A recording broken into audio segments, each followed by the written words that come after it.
Hey, what's up? Welcome back din sa ating channel dito sa Mobs TV. Alright, sa tayo nagbabalik muli mga kababayan para sa isa na namang reaction video at komentaryo. At ngayon pag-uusapan natin ang mga balitang ating nakalap, no? Pero syempre, bago ang lahat, please don't forget to subscribe, like, share, at comment dyan sa comment section. At pa-click na rin ang notification bell para ma-update kayo sa mga latest video uploads natin. Alright? So wag na natin patagalin, umpisahan na natin to. Let's go!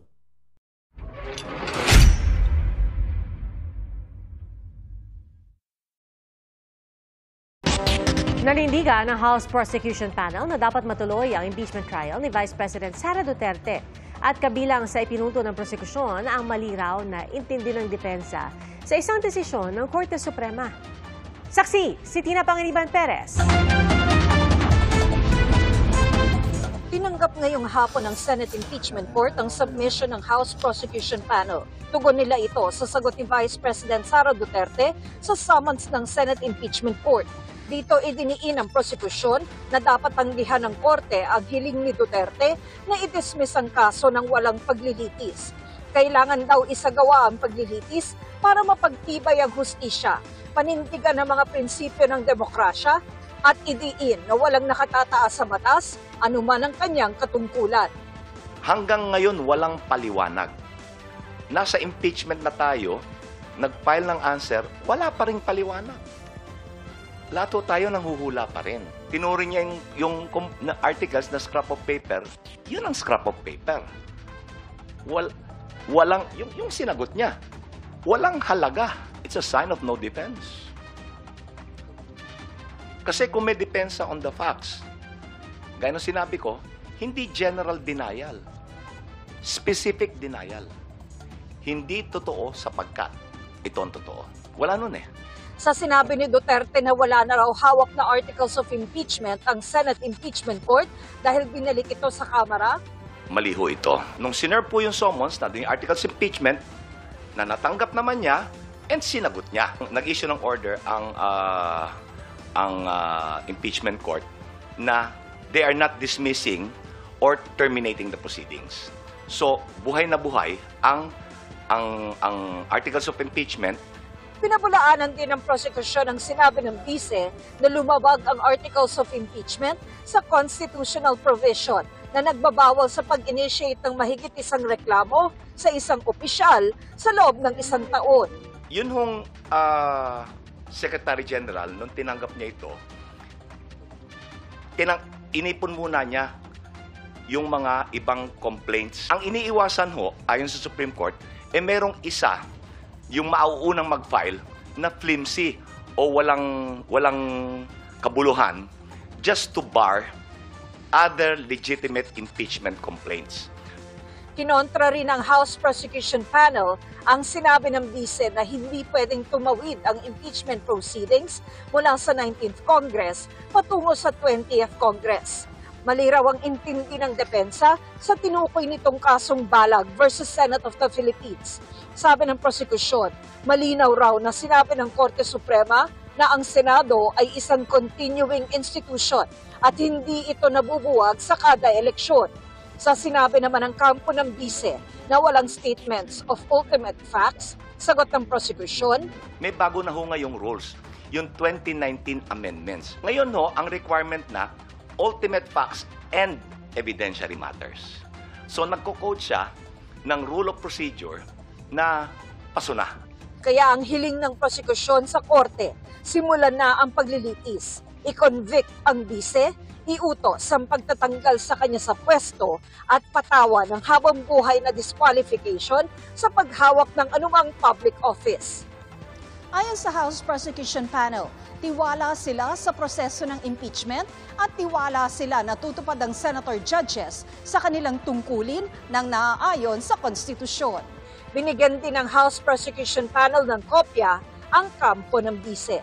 Makakasama po natin si Attorney Paulo Tamase, Assistant Professor mula po sa University of the Philippines College of Law. Good morning po, Attorney. Victoria po at Christian. Welcome po sa Anong Ganap, sir. Welcome. Good morning, Christian, Victoria, at sa inyong mga tagapakinig. Salamat po. Attorney, nagpasa na nga po, unahin po siguro natin yung mula po sa defense team, nagpasa na ng answer ad cautelam yung defense team ni Vice President Sara Duterte. Una po sa lahat, tama ba ang pronunciation ng cautelam ay cautelam? At ano po ba ang ibig sabihin ng answer ad cautelam? So, magandang tanong ho yun, no? Lalo na sa mga hindi familiar dun sa legal language na ginamit ng answer. Cautelam po, tama po yung pronunciation. Ibig sabihin po nun ay may pag-iingat, no? With caution. Kadalasan, parang code yan sa mga abogado pag naghahain sila ng isang pleading sa korte kung saan inaamin nila na tungkulin nila magsabit ng sagot, ngunit hindi pa nila inaamin na may kapangyarihan yung korte sa kanila. So para lang hindi magmukhang nag-submit na sila, no, o umamin na sila dun sa jurisdiction ng korte, kadalasan fina-file yung ganyan na pleading. So in effect, pwede pang questionin yung jurisdiction ng court dahil ganyan yung kanilang final na pleading.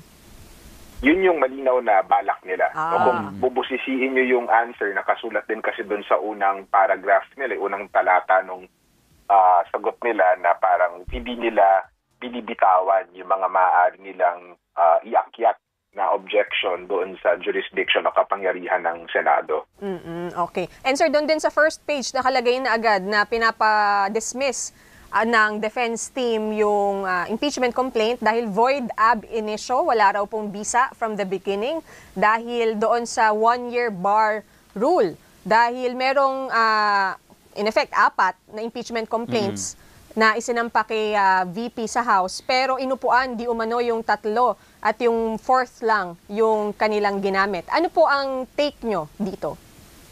Yun yung mahalaga yung sinabi mo, no? Di umano yun. So, mahalaga na pag umakyat yung issue na yan at didesisyonan siya ng Senado, kailangan nila tignan kung ano talaga yung mga facts o yung nangyari doon sa House of Representatives. So, siguro yung unang importante na punto. No? Kaya din delikado yung na banggit, I think, ni Senate President Escudero kamakailan, na pwedeng bumoto na lang yung Senado na kahit wala pang pagdilitis, no, na i-dismiss ba yung complaint batay doon sa mayorya nila. So, delikado yun kasi kung korte pa ito, mayroong pagkakataon dapat yung mga partido na patunayan na hindi totoo yung mga sinasabing di umano nangyari sa House of Representatives. Pangalawa, isa sigurong mahalagang punto dyan ay yung pagdating doon sa kung titingnan lang natin yung mga alegasyon nila ni Vice President Duterte, parang sinisisi kasi nila yung Secretary General ng House of Representatives. Kahit aminin pa natin yun, delikado yung proposition nila na kung may pagkakamali nga talaga sa Secretary General, na isisi yun sa buong House, sa plenaryo. Kasi yung Secretary General ng House of Representatives ay isang opisyal lamang ng House. No? Hindi naman natin inihalal si Secretary General Veloso. Tama, no, kung tama yung pangalan. Reginald Velasco. Reginald Velasco, sorry. At mahalaga yun kasi ang tungkulin na mag-impeach at yung mga patakaran ng saligang batas sa impeachment ay nakatuon sa House of Representatives mismo, hindi sa mga opisyal nila. So kung titingnan lang natin yung mga alegasyon doon sa answer, mukhang may problema din yung argumento nila. Pero doon sa procedure na nangyari sa House, sir, tama ba yun? Kasi di ba ang sinasabi, kapag may nag-file, once na may mag-file, dapat ipadala na sa Speaker's Office, sa committee, pero ang nangyari nga, hinintay yung 4th impeachment complaint. So, kailan ba bibilang ng first impeachment complaint? Kapag final kay SecGen? Kapag pinadala sa office ni Speaker? Paano po ba? So kung titignan natin yung dating practice ng House, no, at yung nakasulat sa saligang batas, meron talaga dong direksyon na within 10 session days, dapat maisama sa order of business ng House of Representatives, no, yung isang impeachment complaint at ma-refer naman sa Committee on Justice within 3 session days. Nasa saligang batas yan. So hindi ko alam mismo, wala naman akong knowledge dun sa facts mismo na nangyari sa House kung nangyari nga talaga yon o kung ano yung mga dahilan ni ng House of Representatives, particularly ni Secretary General Velasco, kung bakit hindi siya na-refer. Pero despite that, yung uncertainty natin dun sa mga nangyari talaga sa House, siguro nalilihis nito yung isang punto tungkol dun sa rule na iyon, kung bakit may gano'n na patakaran sa saligang batas. At pinapaliwanag yun ng Korte Suprema na kaya may ganoon na patakaran ay una, para hindi mapatagal masyado yung proseso. Pangalawa, upang hindi siya maging pagkakataon na maharas yung isang respondente sa impeachment complaint. Siguro, at kung titignan naman natin yung House of Representatives na proseso, kung ano nangyari sa kanila, hindi naman pa kasi pinasagot si Vice President Duterte. So mukhang palagay ko hindi pa naman, kung ilang ang titignan natin na facts, mukhang hindi naman nalabag yung 1-year bar rule. Siguro, attorney, pakipaintindi lang sa publiko kasi ang dami-daming prosesong nangyayari ngayon, di ba? Naguguluhan na yung taong bayan. Parang at the end of it, ang gusto lang naman ng mga tao either matuloy ang impeachment or hindi. Pero ang dugo at ang technical ng mga nangyayari ngayon, gaano po ba kahalaga itong pinagdadaan ng mga proseso na ito ngayon na may mga pinapasubmit, may mga kini-question? Ano po ang magiging in-effect nito moving forward dito po sa pinag-uusapan nating impeachment trial? Sige. Siguro kung yung pag-uusapan lang natin ay yung mga hinain ng partido, mahalaga yung articles of impeachment galing sa prosecution, mahalaga yung answer galing sa depensa. Mahalaga yung dalawa na iyon dahil batay sa nakaraan natin na experience sa impeachment, binibigyan talaga natin ng pagkakataon yung depensa na mabigyan naman ng version niya. So, mahalaga talaga yun sa ating sistema kasi pagkakataon din ng impeachment para sa isang opisyal na akusado, nalilisin ng kanyang pangalan. Yung iba pang nangyayari, yung moves to dismiss it on these procedural objections, babalik tayo dun sa issue nung ni-remand sa House of Representatives, yan yung mga bagay na hindi mahalaga sa pananaw ko, sa akademikong pananaw ko lang. Kasi kung una, titignan natin yung saligang batas, malinaw yung proseso. Diba? Galing muna sa House, tutungo siya sa Senado, maglilitis doon. Kung titignan natin yung patakaran ng Senado, malinaw din yung rules on impeachment nila. Bibigyan ng pagkakataon yung depensa na sumagot, matapos nun maglilitis sila. So lahat nitong mga parang panggulo sila doon sa nangyayari. At tama yung sentimiento mo, ng taong bayan din siguro, na bakit ba tayo nakafocus doon sa mga legalidad na kailangan natin sumangguni sa mga abogado? Yung impeachment, proseso yan na accessible sa lahat ng tao. Kung babalikan niyo yung corona impeachment at estado impeachment, kahit hindi ka abogado, hindi pa ako abogado nun, maiintindihan mo yung proseso na yun kung nanonood ka lang. Kasi malinis nga yung proseso sa saligang batas. So, siguro importante para sa mamamayan, sa inyong mga tagapakinig, at sa civil society natin na magpatuloy na tignan itong kaso na ito kahit naguguluhan na tayo minsan at mag-focus tayo dun sa pinakamahalagang bagay, which is yung pagpapakita ng ebidensya at pagdinig dun sa depensa din ni Vice President Duterte. Opo. So last na lang, sir. So hindi pwede yung motion to dismiss na nabanggit nga ni SP Escudero? Sa palagay ko, hindi. Hindi siya pwede dahil sa dalawang main reasons. Una, wala siya sa rules ng impeachment. At ilang beses na natin mukhang nailabag yung rules na iyan. Importante na bumalik doon. Yung rules kasi, binibigyan niya ng pagkakataon na maayos yung proseso sa isang question na alam naman natin mahirap siya politically. Diba? Nahahati yung bansa natin. Yung rules, ang trabaho niya ay para pag-usapan lang natin kung ano yung pinakamahahalagang bagay. Yung pangalawang dahilan, mabilis lang, ay batay siguro yan sa practice ng Estados Unidos.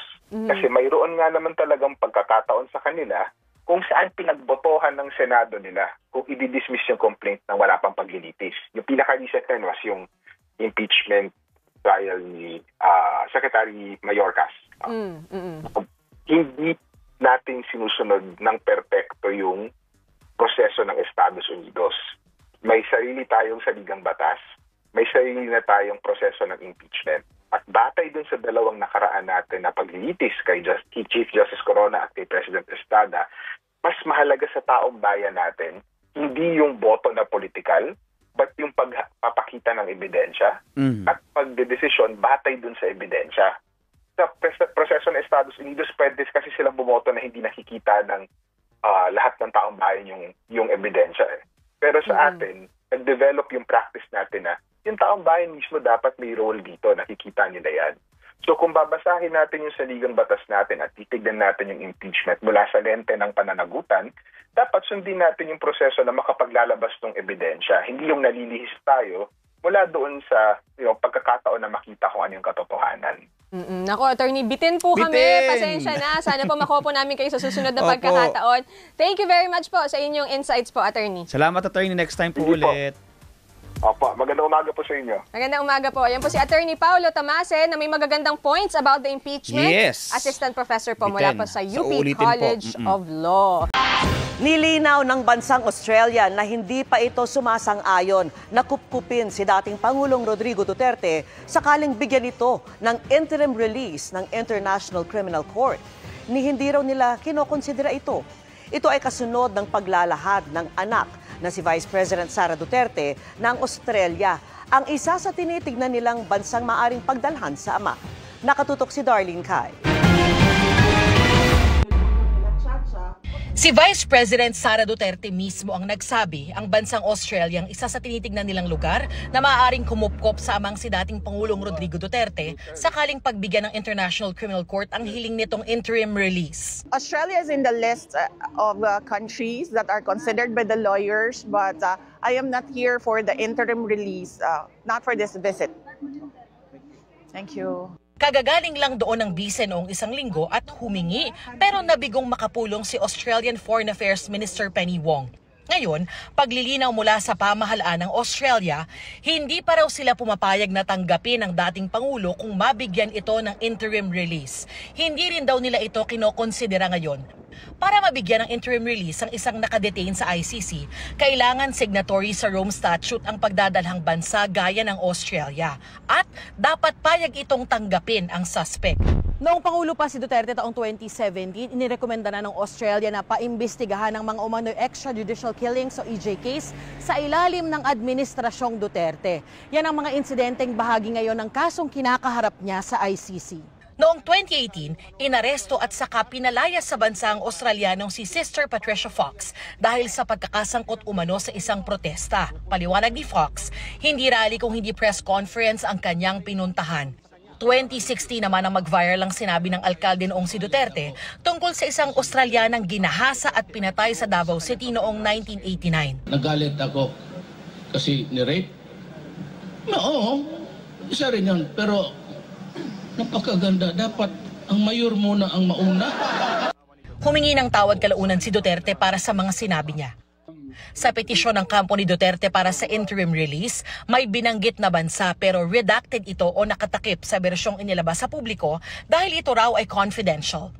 Inihayag na rin sa korte ng prosekusyon ang pagtutol nito sa interim release ni Duterte. Para sa GMA Integrated News, Darlene Kai, nakatutok 24 oras. Hindi raw nakipag-ugnayan sa Australia ang mga abogado ni dating Pangulong Rodrigo Duterte para sa hinihingi nitong interim release sa International Criminal Court. Yan ang tugon ni Vice President Sara Duterte sa sinabi ng gobyerno ng Australia na hindi pa nila sinasang-ayunan na kupkupin ang dating Pangulo at hindi nila kinukonsidera ito. Sabi pa ng bise, wala raw isinumiting application ng defense team sa ICC para sa interim release ng dating Pangulo sa Australia.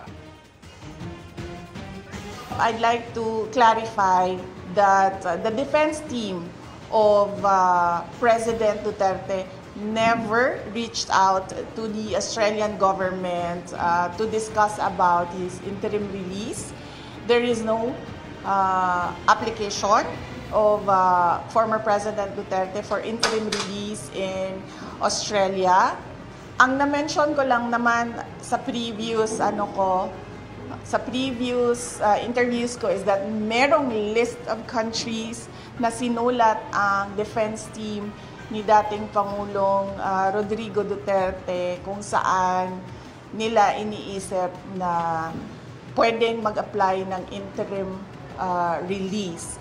But hindi yung listahan na yon ay hindi in-applyan ng interim release. So it is wrong to assume na because there is a list, there was an application for interim release to all the countries. Tumanggi ang gobyerno ng Australia na kupkupin si dating Pangulong Rodrigo Duterte kung siya man ay pansamantalang palalayain ng International Criminal Court o ICC. Ayon yan sa isang source. Live mula sa TV5 Media Center, nangunguna sa balita si News 5 Justice Correspondent Camille Samonte. Camille, pakidetalye ang sinabi ng source. Yes, Jiggy, kinumpirma nga ng source ng News 5 na hindi pumayag ang gobyerno ng Australia na manatili doon si dating Pangulong Rodrigo Duterte. Yan ay kung sakaling mapagbigyan ng kanyang hiling na interim release o mula sa pagkakakulong nga sa detention center ng International Criminal Court o ICC sa The Hague. Sabi pa nga ng source, hindi raw ikukonsidera ng gobyerno ng Australia ang request nga ng kampo ni Duterte. At ito na nga ang sinasabi nga ng gobyerno ng Australia ay dapat ang ICC ang magdesisyon kaugnay ng interim release ni Duterte alinsunod doon sa Rome Statute. Jiggy. At Camille, konfirmasyon ba ito na ang dahilan nga ng biyahe ni VP Sara kamakailan sa Australia ay para hilingin umano sa kanilang gobyerno na tanggapin doon ang kanyang ama? Jiggy, matatandaan na nagpunta nga sa Australia si Vice President Sara Duterte nitong nakaraang linggo. Ang sabi niya, ito ay para sa personal visit at nakita nga natin na dumalo siya sa isang Free Duterte rally na inorganisa ng mga OFW sa Melbourne. Pero sinubukan pa rin ni VP Sara na makipag-usap sa Australian Foreign Minister na si Penny Wong para nga iparating sana yung sitwasyon ng kanyang ama dito nga sa ICC detention, pero hindi nga ito natuloy dahil hindi raw available ang opisyal. Jiggy. At ano naman kaya ang dahilan kung bakit hindi pumayag ang Australia na maging host country ni Duterte? Alam mo, Jiggy, hindi masabi ng ating source kung ano nga yung posibleng dahilan kung bakit hindi pumayag ang gobyerno ng Australia rito. Sa ngayon, wala pang pinal na desisyon ang ICC kaugnay ng interim release ng dating Pangulo, pero tinutulan na ito ng Office of the Prosecutors ng ICC at syempre yung kampo ng drug war victims. Gigiit ng mga tutol sa interim release ni Duterte, kailangan siyang manatili sa ICC detention para matiyak ang pagdalo niya sa paglilitis at syempre para hindi rin daw malagay sa peligro ang mga testigo. Balik sa iyo, Gigi. At Australian government, ito na yung sinasabi ko, tumanggi na maging host country sakaling payagan ng International Criminal Court ang interim release para kay dating Pangulong Duterte. Narito ang balitang kumpirmado sigurado mula sa Maynila ni Radyo Patrol, Bert Dizon. Bert! Tony Casey, tumanggi ang Australian government na kupkupin si dating Pangulong Rodrigo Duterte sakaling payagan ng International Criminal Court ang hiling nito na pansamantalang kalayaan. Matatandang sinabi ng kampo ni Duterte sa kanyang interim release petition sa ICC noong June 12 na mayroong bansang pumayag na tanggapin ang dating Pangulo para sa pansamantalang kalayaan nito. Nauna nito, sinabi ni Vice President Sara Duterte sa isang panayam na kinukonsidera ng mga abogado ng kanyang ama ang Australia bilang isa sa mga bansang nasa listahan para kumupkup dito kung papayagan ng ICC ang interim release. At yan, ang mga balitang kumpirmado, sigurado, itong Radyo Patrol Bertizon, DZMM. Christina Conti, attorney. Good morning, Doris at Robert sa Tandem ng Bayan. Good morning, ma'am. Good morning, Doris, Robert. Ayan, o kita mo si ma'am, she woke up like that. Oh, di ba? Pero magkaiba tayo, nasa hig siya? Nasa dahig ka ba, ma'am? O nasa sahig? Wala pa. Wala pa. At saka, huwag kayong mag-alala, summer ngayon or papunta na ng summer, kaya Doris kahit walang thermal. Pa-summer na pala doon. Pa-summer na, oo. Pero lamigin ako, ma'am. Ay, bakit ba tayo napunta doon? Teka lang, ma'am, nako-confuse na kami. Hinarang ba?